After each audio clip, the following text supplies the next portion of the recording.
Hi, my name is Geert Van Gele, and in this video I'd like to give some information on how to develop your sound further by adding vibrato to it. This video is part of a series that accompany the iBook Thoughts on the Recorder, which is available through my webshop kattenbergrecordings.be. You can find the link in the description, and I've also included a clickable link at the end of this video if you want to learn more about it. Before moving on to the second stage of advanced sound production, I would like to introduce the use of vibrato. Having mastered the first stage now, you are in a perfect place with your overall sound control in order to cope with this quite easily. A perfect way to start exploring this is with an exercise in which you cross the register breaks. Try crossing the division line or the register break back and forth by simply using some gradual pulses from your diaphragm. Try doing this on a couple of different fingerings like low E flat, O 1 3 5 6,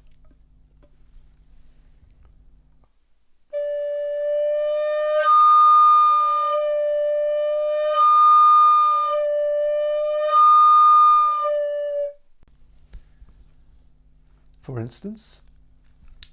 You can also do the low C sharp, O 1 2 4 5.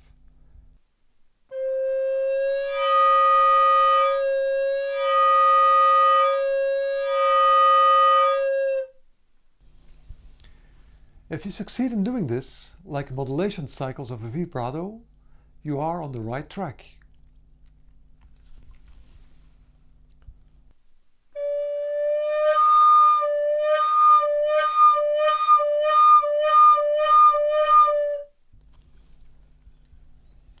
A follow-up exercise can be to apply this principle on any one note without overblowing this time.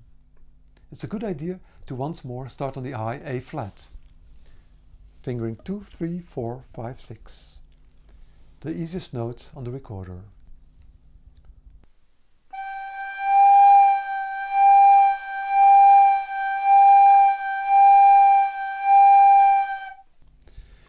You notice now that without having to break registers, a lot less breath pressure is needed as well, as less diaphragm.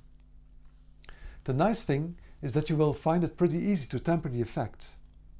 This tempering is really nothing more than diminishing the amplitude of the vibrato.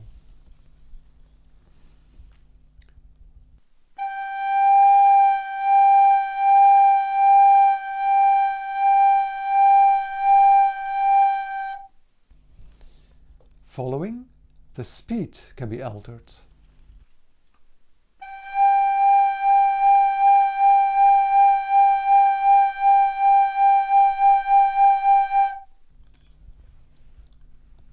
I think it's a good idea to practice this separately on single long notes going from slow to fast.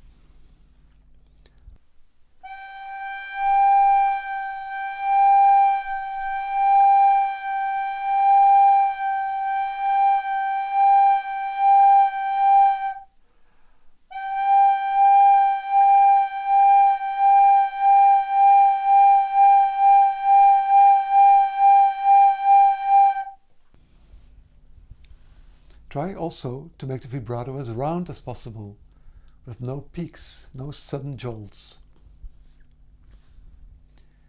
When you incorporate this while playing music, it is best to start with only applying it to long notes in the score, with a low vibrato frequency.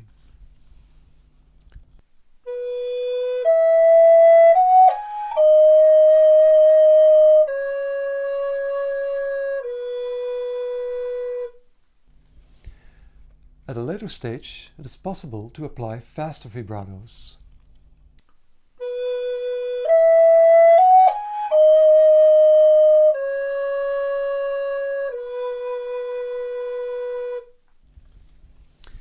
Eventually, it's even possible to move the vibrato higher, where the vibrating air column moves away from the tummy area into the chest area. At this point, the vibrato will feel like it's fluctuating between diaphragm and throat. By doing so, the speed and amplitude will actually be controlled by some muscles in the throat.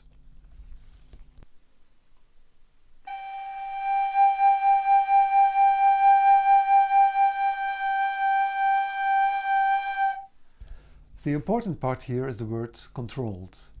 At any moment can the speed and amplitude be altered with the greatest ease. This moving up of the air column will happen pretty organically after a while when you experiment with speeding up the frequency of the vibrato. The safe thing to do is to always start from a diaphragm vibrato. I would like to stress this because it's really important to stay away from the throat vibrato at any time. Diaphragm vibrato.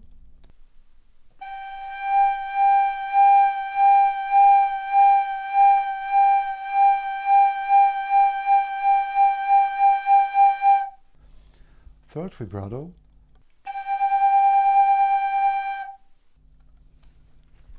The typical throat vibrato is a completely different beast.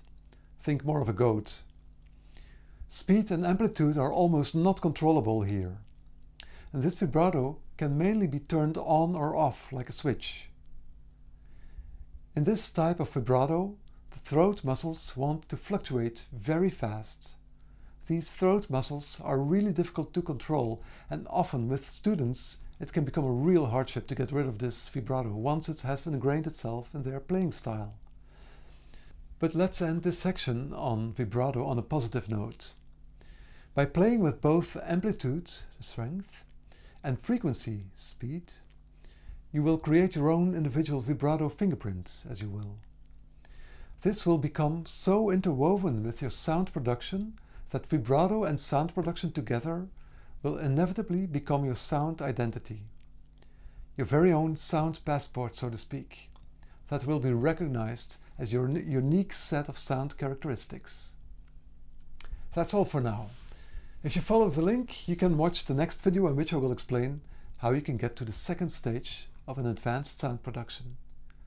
Thanks for watching. Have a great day.